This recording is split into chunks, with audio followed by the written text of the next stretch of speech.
Suster, saudara-saudara yang terkasih dalam Kristus, setiap tahun ketika merayakan pesta Kamis Putih atau mengenangkan malam perjamuan terakhir Yesus, kita akan menyaksikan bersama bagaimana para imam yang merayakan memimpin perayaan Ekaristi juga akan membasuh kaki dari ke-12 murid.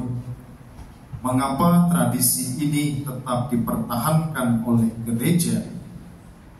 Apa yang mau ditunjukkan sebenarnya dari tradisi ini? Seringkali orang mengatakan tidak perlu, itu kan dulu dibuat oleh Yesus. Tapi mengapa sekarang juga harus dilaksanakan? Apa yang Yesus katakan dalam Injil pada hari ini? Kamu menyebut aku guru dan Tuhan, dan katamu itu memang tepat. Jikalau aku guru dan Tuhanmu membasuh kakimu, maka kamu pun wajib saling membasuh kaki satu terhadap yang lain. Mungkin sangat jarang, bahkan sulit untuk membasuh kaki orang. Yang paling tidak setahun sekali, itu dalam perayaan Kamis Putih, kita bisa menyaksikan bagaimana kerendahan hati kita untuk menerima pembasuhan, dan bagaimana juga kerendahan hati seorang imam untuk bisa membasuh kaki umat. Ini juga menjadi perayaan yang kami rayakan. Kebetulan tadi pagi kami semua para imam seluruh Keuskupan Hong Kong memperbarui janji imamat kami. Dan ini juga menjadi perayaan bagi para imam untuk mengingatkan kembali akan tugas dan pelayanan mereka. Diutus menjadi pelayan, bukan menjadi raja. Kadang memang jujur ada imam yang menjadi raja-raja kecil. Raja-raja kecil entah di mana itu. Paling tidak di paroki. Tapi diingatkan oleh Bapak Uskup juga tadi, kita diminta untuk menjadi pelayan, bukan menjadi raja. Yesus bersama para muridnya, ia adalah guru dan Tuhan, tapi ia menunjukkan semangat pelayan. Saudara-saudara terkasih, membasuh kaki itu bukan hal yang mudah seperti yang saya katakan. Apalagi kalau kita melihat status dan posisi kita, itu tidak mudah. Sekarang kalau saya tanya, ada yang mau membasuh kaki sahabatnya? Mau. Atau ada yang mau membasuh kaki muridnya? Atau orang yang dimusuhi? Saya teringat ketika masih frater, satu romo kami, almarhum Romo Yusuf Halim, mungkin pernah dengar tentang retret tulang rusuk. Salah satu cara yang beliau gunakan untuk memperbaharui relasi dalam suatu keluarga, atau ketika mungkin pasangan itu sudah relasinya sudah tidak terlalu dekat lagi, tidak terlalu baik, dalam retretnya beliau selalu menerapkan metode ini, membasuh kaki. Jadi suami membasuh kaki istri, istri membasuh kaki suami, orang tua membasuh kaki anak-anaknya, anak-anak juga membasuh kaki orang tuanya. Dan itu menjadi momen yang sangat luar biasa, sangat mengharukan. Dan juga dari momen itu ada banyak perubahan yang terjadi. Dan saya juga tidak habis pikir, beliau tidak berbicara banyak, beliau hanya mengatakan, kalau kamu mencintai keluargamu, kalau kamu mencintai pasanganmu, mencintai anak-anakmu, lakukan. Tanya saya kasih Patris. Dan itu tidak mudah. Ada kadang-kadang pasangan yang tidak, saya tidak mungkin mau membasuh kaki. Apalagi anak-anak. Harusnya anak-anak yang membasuh kaki orang tua. Dan itu tidak mudah. Butuh pergulatan. Sampai ketika berani membasuh, itu semua terharu. Ada yang menangis. Artinya apa? Membasuh kaki bukannya sekedar saya bersihkan kakimu, tetapi itu ada simbol yang mau diungkapkan, ialah simbol kerendahan hati, dan simbol pelayanan, simbol untuk memberi diri bagi sesama. Saudara-saudara terkasih, inilah yang dibuat oleh Yesus. Dan menariknya, mengapa Yesus membuat ini di saat terakhirnya?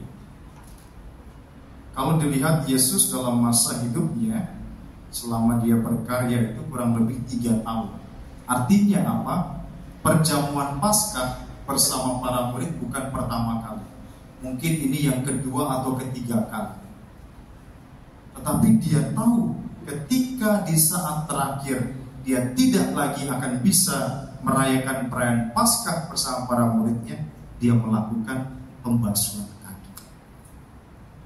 Apa yang mau disampaikan oleh Yesus sebenarnya? Dia mengatakan, aku meninggalkan kepadamu suatu teladan. Yesus tidak memberikan suatu harta atau mungkin memberikan warisan apapun itu, tetapi Yesus meninggalkan kepada para muridnya, aku memberikan kepadamu suatu teladan. Saudara-saudaraku terkasih, ini pertanyaan untuk bagi para keluarga, orang tua. Ada berapa banyak teladan yang sudah diberikan dalam keluarga? Atau bagi anak-anak, ada berapa banyak teladan yang telah kalian terima, kalian dapat dalam keluarga? Jika sudah mendapat, apakah sudah dilaksanakan? Seringkali kita melihat, wah ini mendapat, orang tua saya memberikan saya teladan yang baik, tetapi berhenti hanya sampai di orang tua saja. Ketika dia sudah bertumbuh dewasa, anak-anaknya lupa atau bahkan tidak melakukan. Maka seringkali ketika ada umat yang sharing, kamu saya heran, orang tua saya tuh baik sekali begini begitu, tapi kok saya tidak? Ya kamu refleksi.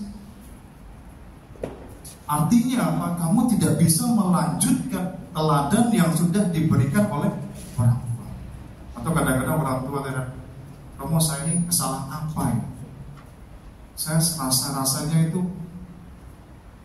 mengajarkan yang baik kepada anak saya. Kok tiba-tiba anak saya berubah seperti ini? Salah saya di mana? Bukan salah bapak, salah dia. Karena teladannya tidak bisa dilaksanakan dengan baik. Saudara-saudaraku terkasih, Yesus meninggalkan kepada kita semua teladan.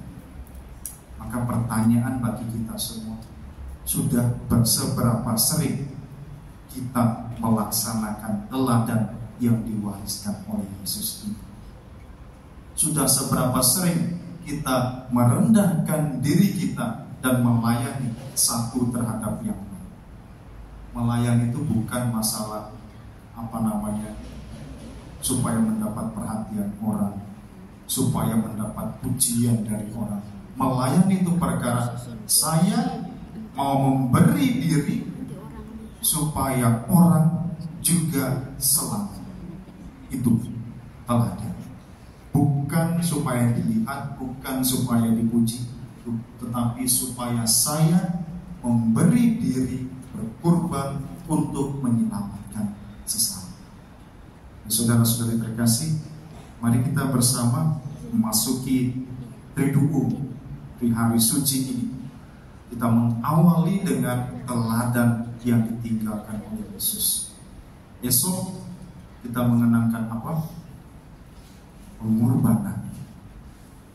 Dan setelah pengorbanannya, terakhir kita merayakan apa? Kebangkitan.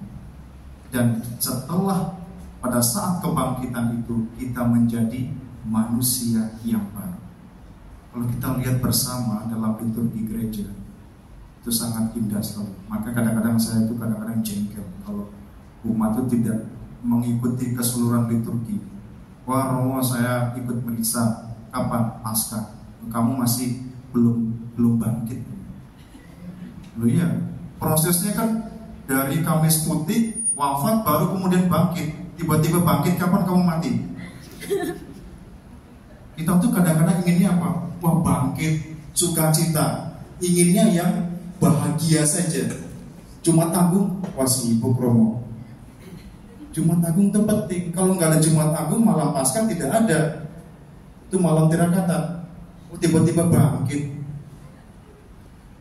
Kadang-kadang kita pun menghayati hidup kita itu hanya yang suka, yang bahagia saja, yang menyenangkan saja.